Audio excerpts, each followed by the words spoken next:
வணக்கம். தமிழ் பேசும் மக்களின் உரிமை குரலான வீரகேசரியின் இரவு நேர பிரதான செய்திகள். வாசிப்பது மாணிக்கம் நேசமணி. செய்தியாசிரியர் MD லூசியஸ். முதலில் தலைப்புச் செய்திகள். யாழில் ஜனாதிபதியின் நிகழ்வுக்கு அனுப்பப்பட்ட 70 பேருந்துகளால் சர்ச்சை. அரசியல்வாதிகளின் ரகசியங்களை அம்பலப்படுத்திய ஜனாதிபதி அனுர. தேரர்களை சிறைச்சோறு சாப்பிட வைத்துவிட்டு அனுர பொங்கல் சாப்பிட யாழ் சென்றுள்ளார் என குற்றச்சாட்டு. துபாய் இஷாராவின் போதைப்பொருள் வலையமைப்பு கம்பளியில் சிக்கிய 3. இலங்கையில் 13.9% கர்ப்பிணிகளுக்கு நீரிழிவு, பிறக்கும் குழந்தைகளுக்கும் அபாய நிலை என எச்சரிக்கை. புர்கா அணிந்து வந்த துப்பாக்கிதாரி தப்பியோட்டம். பரபரப்பு CCTV காட்சி. நேற்றிரவு பதற்றத்தை ஏற்படுத்திய ஜிந்துபிட்டிய சம்பவம். பியருக்கு பணம் கேட்டதால் கடை உரிமையாளரை கொடூரமாக தாக்கிய கும்பல். மட்டக்களப்பில் கொடூரம். இரத்த வெள்ளத்தில் போராடிய சிறுமி. தைப்பொங்கல் தினத்தன்று மதுபோதையில் பாலியல் துஷ்பிரயோகம் செய்த நபர் கைது. பனித்துகள்களால் வெள்ளை நிறத்தில் காட்சியளிக்கும் நுவரெலியா. படையெடுக்கும் சுற்றுலா பயணிகள். இந்த முறை குறி தப்பாது. அமெரிக்க ஜனாதிபதிக்கு ஈரான் ஜனாதிபதி பகீர் எச்சரிக்கை. உள்நாட்டு செய்திகள். ஜனாதிபதி தலைமையில் கொக்குவில் தொழில்நுட்ப கல்லூரியில் நேற்றைய தினம் வெள்ளிக்கிழமை இடம்பெற்ற போதை ஒழிப்பு கூட்டத்திற்கு இலங்கை போக்குவரத்து சபைக்கு சொந்தமான 70 பேருந்துகளில் பொதுமக்கள் பல்வேறு இடங்களிலிருந்து அழைத்து வரப்பட்டுள்ளனர். யாழில் ஜனாதிபதியின் போதை ஒழிப்பு தேசிய வேலை திட்டத்தின் ஒரு பகுதியாக முழு நாடுமே ஒன்றாக என்கின்ற தேசிய செயற்பாட்டை ஆரம்பிக்கும் முகமாக அகன்று செல் என்கின்ற தொனிப்பொருளில் யாழ்ப்பாணம் கொக்குவில் தொழில்நுட்ப கல்லூரியில் இடம்பெற்ற கூட்டத்துக்கே இவ்வாறு அழைத்து வரப்பட்டனர். இதன் காரணமாக யாழ் மாவட்டத்தில் உள்ளூர் சேவைகள் முற்றிலும் பாதிக்கப்பட்ட நிலையில் மாலை நேரத்தில் யாழ்ப்பாணத்திலிருந்து தமது சொந்த இடங்களுக்கு செல்வோர் பாரிய அசௌகரியங்களுக்கு உள்ளாகினர். யாழ் மாவட்டத்தில் உள்ள இலங்கை போக்குவரத்து சபைகளில் பேருந்து பற்றாக்குறைகள் இருக்கின்ற நிலையில் ஒரே தடவையில் இவ்வாறு அதிக பேருந்துகளை பொது நிகழ்வுக்கு வழங்கியமை பொறுப்பற்ற செயல் என பாதிக்கப்பட்ட மக்கள் குற்றச்சாட்டுக்களை முன்வைத்தனர். இது தொடர்பில் இலங்கை போக்குவரத்து சபையின் வடமாகாண பொறுப்பு வாய்ந்த அதிகாரியை தொடர்பு கொண்டு கேட்டபோது யாழ் மாவட்ட செயலாளரின் கோரிக்கைக்கு இணங்க பேருந்துகளை விசேட கட்டணங்களின் அடிப்படையில் வழங்கியதாக தெரிவித்தார். இங்கு உரையாற்றிய ஜனாதிபதி මේ විස මද්‍රව්‍යයට ගොදුරුණු දරුවාගේ ව්‍යසනය විසින් අඩපණ කර තිබෙනවා. ඒකට දුප්පත් පවුලක්ද පොහොසත් පවුලක්ද දෙමළ සිංහල මුස්ලිම් ભેදකින් තොරව මේ ව්‍යසනය පැතිරෙමින් තිබෙනවා. මේ මද්‍රව්‍ය විසින් උපයා ගන්නා අධික ධනය ඒ ධනයේ බලය විසින් අපේ රාජ්‍ය යාන්ත්‍රණයට අතපොවලා තිබෙනවා. අපි ඒක දන්නවා. බන්ධනාගාර ඇතුලේ අත්අඩංගුවට පත්වන මේ ව්‍යාපාරය කරමින් ඉන්නවා. ඉතාමත් කාර්යක්ෂම සේවයක් අපේ පොලිසිය කරන ගමන් කීප දෙනෙක් මේ ව්‍යාපාරයේ ගොදුරු බවට පත් වී තිබෙනවා. ඒක දෙපාර්තමේන්තුව, RMU එක, මොටර රථ ප්‍රවාහන දෙපාර්තමේන්තුව, ඉමිග්‍රේෂන් එක, ඒ ඇතුලේ ජීවත් වෙන, ඒ ඇතුලේ වැඩ කරන දුර්වල නිලධාරීන් මෙහි ගොදුරු බවට පත් වෙලා තිබෙනවා. ඒ නිසා අනිවාර්යෙන් මේ ව්‍යාපාරය පරාජයට පත් කරන්න ඕන. அன்று யுத்தம் காரணமாக தமது பிள்ளைகள் பற்றி பயந்து வாழ்ந்த வடக்கின் பெற்றோர்கள் இன்று போதைப்பொருள் காரணமாக அச்சத்துடன் வாழ வேண்டியுள்ளது. எந்த பிரஜை, நகரம், கிராமம், ஏழை, பணக்காரன், சிங்களவர், தமிழர் என்ற வேறுபாடு இல்லாமல் பரவும் இந்த போதைப்பொருள் அச்சுறுத்தலிலிருந்து இளைஞர்களை பாதுகாப்பதற்காக ஆரம்பிக்கப்பட்டுள்ள போதைப் பொருட்களை ஒழிப்பதற்கான தேசிய செயற்பாடு பலமாக செயற்படுத்தப்படும். அது ஒருபோதும் பின்வாங்கப்படும் ஒரு செயற்பாடாக இருக்காது. இந்த போதைப் பொருளின் ஊடாக பெறப்படும் பெருந்தொகை பணம் எமது அரச பொறிமுறையை ஆக்கிரமித்துள்ளது. சிறைச்சாலைகளுக்குள் கைதானவர்கள் இந்த வர்த்தகத்தை செய்கின்றனர். போலீசார் சிறந்த சேவையை செய்யும் நிலையில் ஒரு சிலர் இதில் சிக்கியுள்ளனர். சுங்கத் திணைக்களம், மோட்டார் போக்குவரத்து திணைக்களம், குடிவரவு குடியகழ்வு திணைக்களம் என்பவற்றில் பணியாற்றும் ஒரு சில அதிகாரிகள் இதற்கு அகப்பட்டுள்ளனர். அது மாத்திரமின்றி அரச சேவையில் உள்ள முக்கிய இடங்களில் இந்த அச்சுறுத்தலில் சிக்கியுள்ள அதிகாரிகள் உள்ளனர். பிள்ளைகள் இதற்கு இரையாகியிருந்தால், அரச சேவை போதைப்பொருள் வர்த்தகர்களின் இரையாக மாறியிருந்தால் நாம் நாடென்ற வகையில் எங்கு செல்கின்றோம்? அதனால் கட்டாயம் இந்த அச்சுறுத்தலை தோற்கடிக்க வேண்டும். இந்த போதைப்பொருள் வர்த்தகத்திற்கு அரசியல் பாதுகாப்பு பிரதானமான காரணமாக இருந்தது. சில பிரதேசங்களில் உள்ள அரசியல்வாதிகள் போதைப்பொருளை அடையாளப்படுத்தி அழைக்கப்பட்டனர். ஆனால் தற்போது அரசியல்வாதிகளுக்கு ஆதரவு வழங்காத அரசாங்கத்தை உருவாக்கியுள்ளோம். சில சமயங்களில் இதனை தடுப்பதற்காக உள்ள நிறுவனங்களின் பிரதானிகள் கூட இத்தகையோருடன் தொடர்பு வைத்திருக்கின்றனர். கைது செய்யப்பட வேண்டிய நபரை விடுதலை செய்யும் வகையில் சாட்சியங்கள் தயார்படுத்தப்பட்டன. சட்டத்தை நிறைவேற்ற வேண்டிய நிறுவனங்களின் பிரதான கதிரைகளை தமது கட்டுப்பாட்டில் வைத்திருந்த வரலாறு உள்ளது. ஒரு காலத்தில் இவ்வாறான அதிகாரிகளை பணம் கொடுத்து தம் பக்கம் திருப்பினார்கள். சில காலம் அதிகாரிகள் அவர்களுக்கு அடிபணிந்து செயற்பட்டார்கள். இன்று அந்த நிலைமை முற்றாக மாறியுள்ளது. கைது செய்வதற்கான பொறிமுறை தூய்மைப்படுத்தப்பட்டுள்ளது. ஆனால் இன்னும் ஆங்காங்கே சில விடயங்கள் நடப்பதாக தகவல்கள் கிடைத்துள்ளது. தயவு செய்து அவர்களுடனான தொடர்பை கைவிடுமாறு அந்த அனைத்து அதிகாரிகளிடமும் கோருகின்றேன். தெரிவு செய்வதற்கு 2 பாதைகள் உள்ளன. அவர்களுடனான தொடர்பை கைவிட வேண்டும் அல்லது தொழிலை விட்டு விலகிச் செல்ல வேண்டும். அதிகாரம் இழந்த இனவாத குழுக்கள் மீண்டும் இனவாதத்தை தூண்ட முயற்சிக்கின்றார்கள். எந்த இனவாதத்திற்கும் இடமளிக்க மாட்டோம். மக்கள் மோதிக்கொள்ளும் நாடன்றி நல்லிணக்கத்துடன் வாழும் நாடே எமக்கு தேவை. நீங்கள் எம்மீது வைத்துள்ள நம்பிக்கையை திருதல வேணும், மீறமாட்டேன் என்றார். යුද්ධ තිබුණා, ගැටුම් තිබුණා. තුර දකුණ දෙමව්පියන්ගේ දරුවා හිමි වුණා. මොකද අවසන් ප්‍රතිඵලය?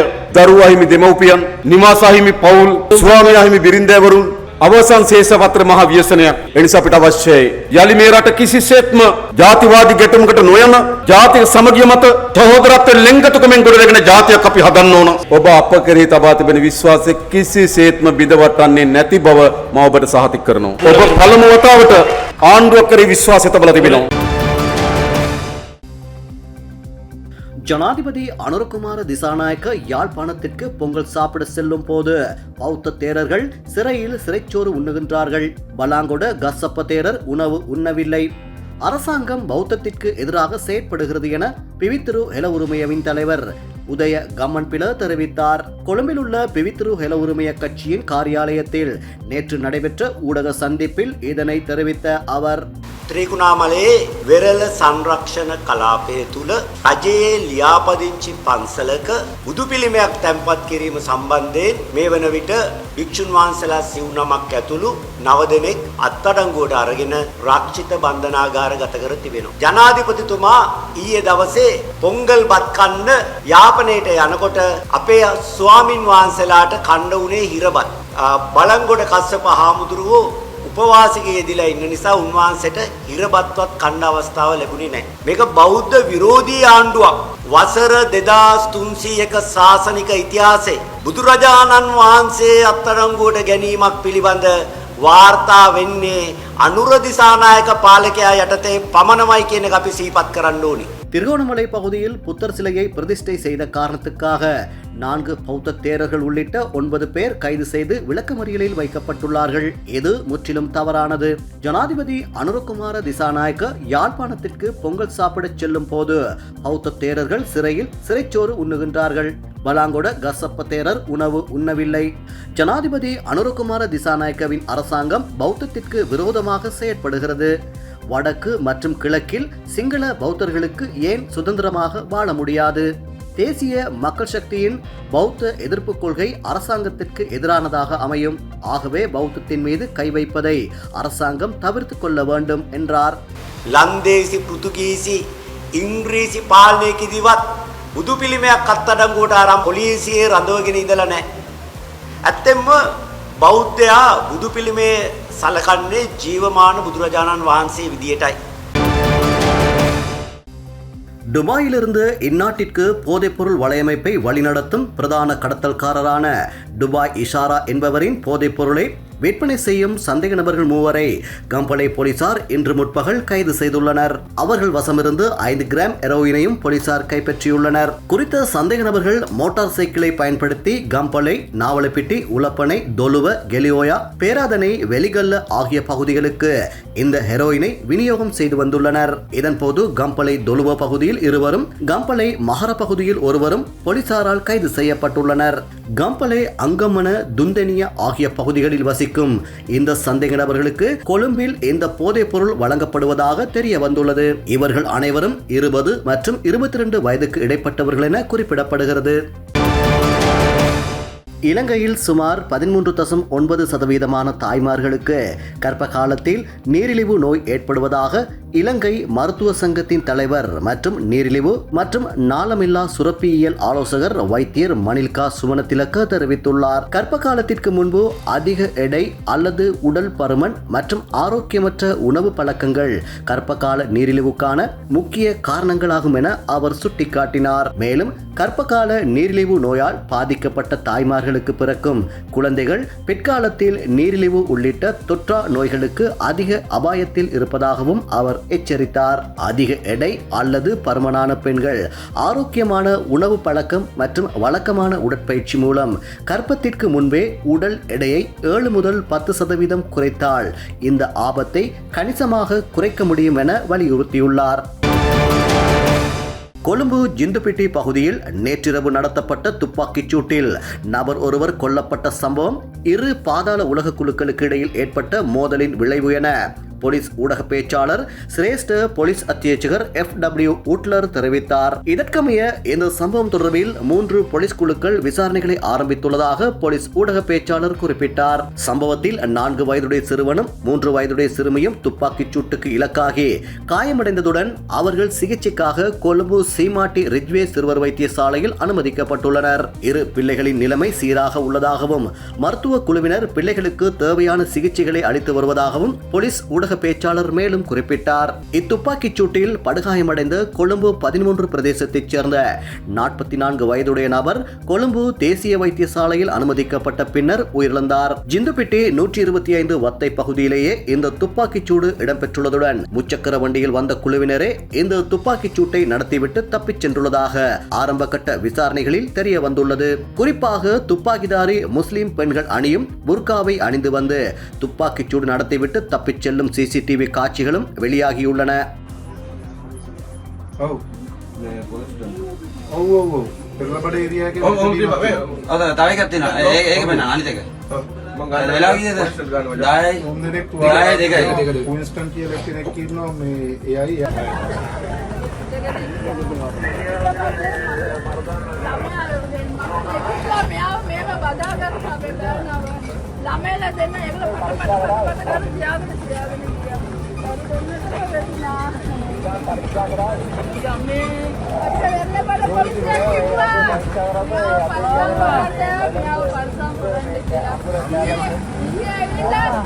இதே நேரம் நவகமுவ கொரத்தொட்ட மெனிகாகார வீதி பகுதியில் கடந்த 1ஆம் திகதி இரவு நடத்தப்பட்ட துப்பாக்கிச் சூடு தொடர்பில் மேலும் பல தகவல்களை கண்டறிய போலீசாருக்கு முடிந்துள்ளது. வீடொன்றிற்குள் இருந்த 3 நபர்களை இலக்கு வைத்தே இந்த துப்பாக்கிச் சூடு நடத்தப்பட்டதோடு அதில் ஒருவர் உயிரிழந்ததுடன் ஏனைய இருவரும் படுகாயமடைந்தனர். இந்த துப்பாக்கிச் சூடு தொடர்பில் ஹோமாகம பிராந்திய குற்றத்தடுப்பு விசாரணை பிரிவினரால் விசாரணைகள் ஆரம்பிக்கப்பட்டிருந்தன. அதற்கமைய விசாரணை அதிகாரிகளுக்கு கிடைத்த தகவலின் அடிப்படையில் வியகம போலீஸ் பிரிவுக்குட்பட்ட பேரகஸ் ஆந்திய பகுதியில் இக்குற்றத்தை திட்டமிட்டமை மற்றும் அதற்கு உதவியமை தொடர்பில் சந்தேக நபர் ஒருவர் நேற்று மாலை கைது செய்யப்பட்டுள்ளார். சந்தேக நபர் 24 வயதுடைய பொரளை பிரதேசத்தைச் சேர்ந்தவர் என போலீசார் தெரிவிக்கின்றனர். வெளிநாட்டில் உள்ள ஒழுங்கமைக்கப்பட்ட குற்றவாளி ஒருவரால் இக்குற்றச் செயல் வழிநடத்தப்பட்டுள்ளமை விசாரணையில் தெரிய வந்துள்ளது. ஹோமாகம பிராந்திய குற்றத்தடுப்பு விசாரணை பிரிவு மேலதிக விசாரணைகளை மேற்கொண்டு வருகிறது. இதேவேளை T56 ரக துப்பாக்கிக்கு பயன்படுத்தப்படும் 18 மேகசின்கள் மற்றும் 25 தோட்டாக்களை தம்பசம் வைத்திருந்த இலங்கை ராணுவத்தின் ஓய்வு பெற்ற கேப்டன் ஒருவர் மினுவாங்கொடை மிரிஸ்வத்த பிரதேசத்தில் வைத்து நேற்று கைது செய்யப்பட்டதாக போலீசார் தெரிவித்தனர். மேல் மாகாண வடக்கு குற்றத்தடுப்பு பிரிவினரால் குறித்த சந்தேக நபர் கைது செய்யப்பட்டுள்ளார். இதே நேரம் மதவாச்சி கடவத்தகமு பிரதேசத்தில் உள்ள வீடொன்றில் நேற்று இடம்பெற்ற தாக்குதல் ஒன்றில் 2 பிள்ளைகளின் தந்தையொருவர் உயிரிழந்துள்ளார். மூத்த மகன் நடத்திய தாக்குதலினாலேயே இந்த மரணம் சம்பவித்துள்ளதாக ஆரம்ப கட்ட விசாரணைகளில் தெரிய வந்துள்ளது. மட்டக்களப்பு புத்தூர் பிரதேசத்தில் உள்ள மதுபான சாலையொன்றின் முகாமையாளரை மது போத்தலால் தாக்கிய சம்பவம் தொடர்பில் ஒருவர் நேற்று கைது செய்யப்பட்டுள்ளதுடன் மேலும் 2 தேடப்பட்டு வருகின்றனர். கடந்த 9ஆம் திகதி இரவு குறித்த மதுபான சாலைக்கு சென்ற 4 கொண்ட குழுவினர் மது அருந்தியுள்ளனர். இதன்போது மதுபானத்திற்கான பணத்தை முகாமையாளர் கேட்டபோது அக்குழுவினர் முகாமையாளரின் அறைக்குள் புகுந்து மது போத்தலால் அவர் மீது தாக்குதல் நடத்தியுள்ளனர். படுகாயமடைந்த முகாமையாளர் வைத்தியசாலையில் அனுமதிக்கப்பட்ட நிலையில் தாக்குதல்தாரிகள் அங்கிருந்து தப்பிச் சென்றுள்ளனர். இதுகுறித்து மட்டக்களப்பு தலைமையக போலீசார் விசாரணைகளை முன்னெடுத்து வருகின்ற நிலையில் நிலையில் தலைமறைவாகியிருந்த சந்தேக நபர் ஒருவர் நேற்று கைது செய்யப்பட்டுள்ளார். கைது செய்யப்பட்டவரை நீதிமன்றில் ஆஜர்படுத்த நடவடிக்கை எடுக்கப்பட்டுள்ளதாகவும் தலைமறைவாகியுள்ள ஏனைய சந்தேக நபர்களை தேடி வருவதாகவும் போலீசார் மேலும் தெரிவித்தனர். நாவலப்பிட்டி வெஸ்ட்வோல்ட் தோட்டத்தின் ரிலாகல பிரிவில் பொங்கல் தினமான நேற்று முன்தினம் 7 வயது பாடசாலை மாணவியை பாலியல் துஷ்பிரயோகத்துக்கு உட்படுத்திய குற்றச்சாட்டில் 35 வயதான நபர் போலீசாரால் கைது செய்யப்பட்டுள்ளார். சந்தேக நபர் பாதிக்கப்பட்ட பாடசாலை மாணவியின் வீட்டிற்கு அருகில் வசிப்பவர் என தெரிய வந்துள்ளது. குடிபோதையில் இருந்த சந்தேக நபர் நேற்று முன்தினம் மதியம் பாடசாலை மாணவியை அவரது வீட்டிலிருந்து சுமார் 500 மீட்டர் தொலைவில் அழைத்துச் சென்று பாலியல் துஷ்பிரயோகத்துக்கு உட்படுத்திய நிலையில் சிறுமியை அங்கேயே விட்டு சென்றுள்ளதாக தெரிய வந்துள்ளது. சிறுமி வீட்டிலிருந்து காணாமல் போனதை அறிந்ததும் உறவினர்கள் மற்றும் தோட்டத்தில் வசிப்போரினால் தேடப்பட்ட நிலையில் 4 மணித்தியாலங்களின் பின்னர் கண்டுபிடிக்கப்பட்டார்.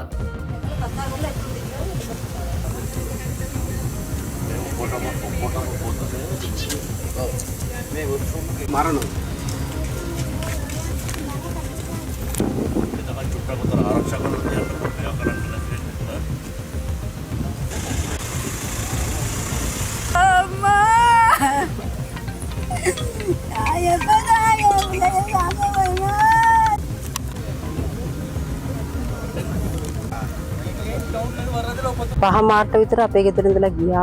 ගිහිල්ලා මේ එළියට ගියා විතරයි. ඊට පස්සේ ළමයා නැහැ. අපි ඔක්කොම හැව්වා. 10 වෙනකම්ම හැව්වා. ඊට පස්සේ අතනට ගියාම ඒගොල්ලෝ තමයි කෑ ගහලා කිව්වේ මේ බබා ඉන්නවා කියලා. ඊට පස්සේ හොස්පිටල් එකට අරන් ගියා.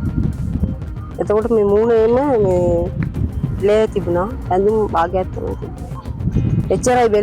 சிறுமி சந்தேக நபரின் பெயரை வெளிப்படுத்திய பின்னர் அவரது உறவினர்களால் நாவலப்பிட்டி போலீசாரிடம் முறைப்பாடு செய்யப்பட்டுள்ளது. பாடசாலை மாணவியை நாவலப்பிட்டி மாவட்ட பொது வைத்தியசாலையில் அனுமதித்தனர். பின்னர் மேலதிக சிகிச்சைக்காக பேராதனை குழந்தைகள் மருத்துவமனைக்கு மாற்றப்பட்டுள்ளார். கைது செய்யப்பட்ட சந்தேக நபர் நாவலப்பிட்டி நீதவான் நீதிமன்றில் இன்று முன்னிலைப்படுத்தப்பட உள்ளார். நாவலப்பிட்டி போலீசார் மேலதிக விசாரணைகளை மேற்கொண்டு வருகின்றனர். சிறுமியை மீட்ட போது சிறுமி ரத்த வெள்ளத்தில் காணப்பட்டதாக தந்தை கண்ணீர் மல்க தெரிவித்தார். අපි 5 දෙනෙක් වගේ එපෙත් ඉඳලා ඔයවන ආවා. එද්දී මම එතන ඉඳලා සද්ද දාගෙනම ආවා බබා කියලා සද්ද දාගෙනම හෙද්දී බබා හිටියේ නැහැ. මෙතන ලං ආපු ගම්ම පොඩි සද්දයක් ඇහුණා. මම ඉංගර්කයෙන් කියලා සද්දයක් ඇහුණා. ඒ කියන්නේ මම මෙතන ඉන්නේ කියලා ඊට පස්සේ මායි මෙයයි දුවගෙන ආද්දී තව පිටිපස්සේ 3 දෙනෙක් දුවන ආවා. ළඟට එනකොට සද්ද නැහැ. ඊට පස්සේ ආයෙත් අපි ඔයලා බැලුවා. ආයෙ මම කතා කරා බබා කියලා සද්ද නැහැ. ආයෙ කිව්වා මම ඉංගර්කය කියලා කිව්වා. ඊට පස්සේ මම කිව්වා රමේෂ් මම යන්න උඹ වෙන්න එපා. උඹ පොඩි ඉස්සරහට ගිහලා බලන්න මොකද වෙන්නේ කියලා. මම පොඩි හත්තක් අරගෙන ළඟට යද්දී අතන වාඩි වෙලා හිටියා. වාඩි වෙලා ඉද්දී මේම එක පැත්තට ආන්සිලා මේම හිටියේ. ඊට පස්සේ මම කිව්වා බබායි මොකද එව්වේ මොකද මේ අයියෝ මේම මෙතනට ආවේ කියලා අහද්දි මට කිව්වා මාව මේ තංගස් අයියා තමයි මේට ගෙනාවේ කියලා. ඊට පස්සේ මම එකපාරට බබා මේම වඩා ගත්ත ගම්ම සම්පූර්ණ ලේ බබාගේ සම්පූර්ණ ලේ තිබ්බේ. ඊට පස්සේ මම ඒ වෙලාවෙම මෙයාට බාර දුන්නා. මෙයා තමයි අරගෙන ගියේ බබා පොඩි දුරට.